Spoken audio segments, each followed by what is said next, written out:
Hey y'all, my name is Abby and I just happen to be a member of the Bean Stitch group on Facebook, as well as love all of Angela's designs at thebeanstitch.com.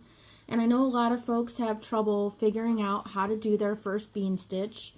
If you're brand new to your embroidery machine, you should probably read your user's manual and get a little bit more acquainted with your machine and stabilizers before you watch this video, as it's not really for the absolute beginner. So what we're going to do today is we are going to make the home or the house bean stitch, which looks like this when it's finished. And I just have a little guy I did right there, which does not have great cutting skills or trimming. I just did him in a hurry. So that's what we're going to make today.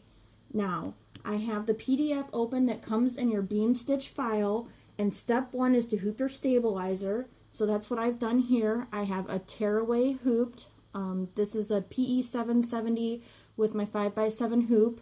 I didn't do any modifying to the file at all, so we're just going to make this really easy. So the first stitch we want to run is step number 2, which is run placement stitch.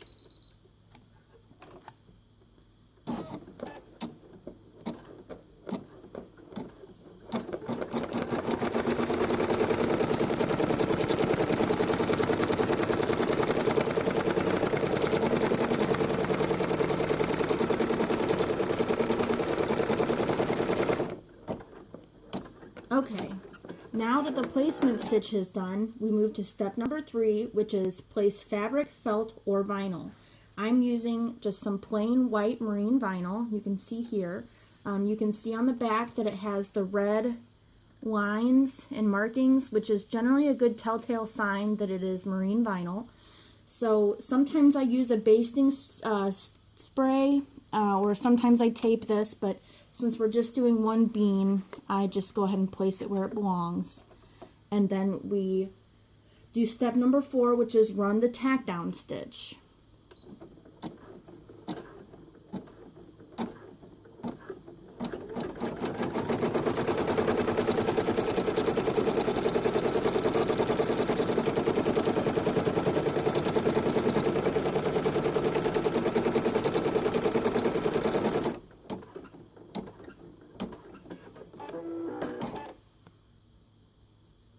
At this point, step number 5, it does say trim jump stitches if any. At this point, we don't have any jump stitches, so we don't need to do any trimming. And then step number 6 is run design stitch, which is embroidery machine steps 3 and 4. So first, it will outline the house, and the second will be the small heart, as you can see here on the finished. So we'll be doing that inside line and then the heart.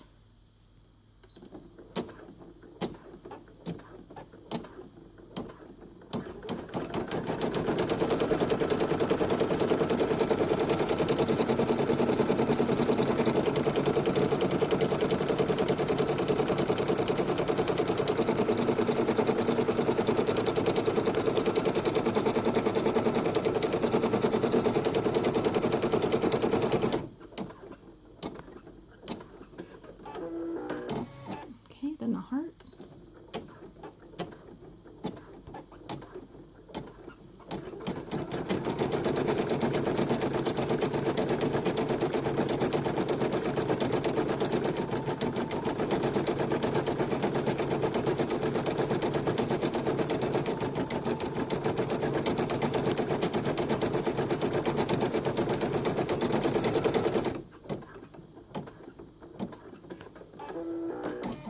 And then finally what we need to do is put the back vinyl on. So how we do that is we remove our hoop from the machine,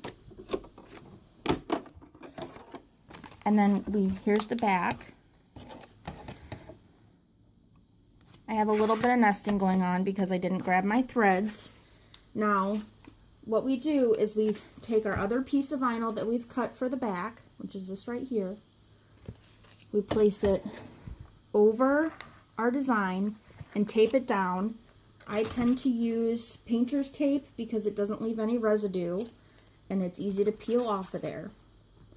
The next step that I do is I'll put a small piece of tearaway over everything So I have a piece of tearaway here, and I'm going to layer it over all of this. And what that does for me is it reduces any looping on the back. I was having some bad looping on the back. A member suggested doing the tearaway, and since I started doing that, I have had no problem at all with the looping.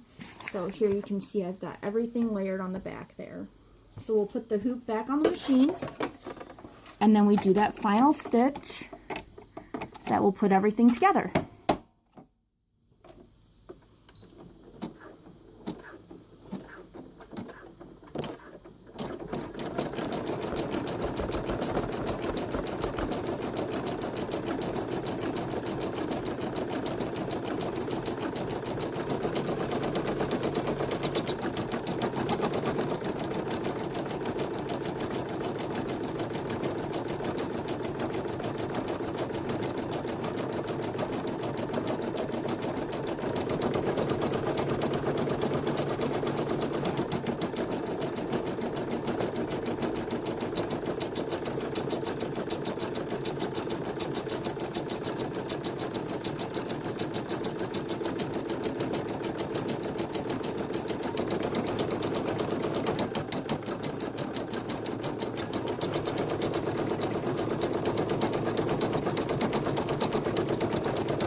Okay, now that's all finished up.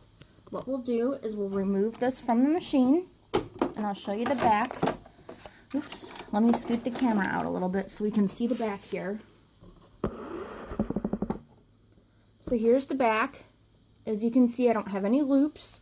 You can see a little bit of my bobbin thread. I prefer just to leave white bobbin thread in there.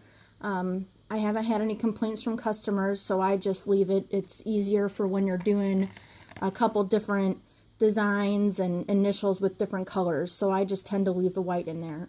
So at this point, what we'll do is we'll tear that tearaway out and then trim around the bean stitch. I'm going to go ahead and pause for a moment while I do that, and I'll show you here in a second. Okay, here you can see I've got all the way taken off, and I've popped this out of the hoop. So the last step we do now is we tear all this tearaway out from around the bean stitch, and I try to get in there as close as I can to those stitches so when I cut it, it cuts nice and clean and I don't have any tearaway sticking out.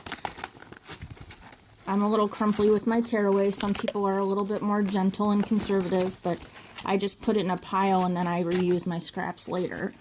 So here's what we have, and then the next step is just to trim it out. I'm not going to do a video of trimming it, but I just wanted to show here's what the back looks like. We have a lot of folks that ask questions about the back.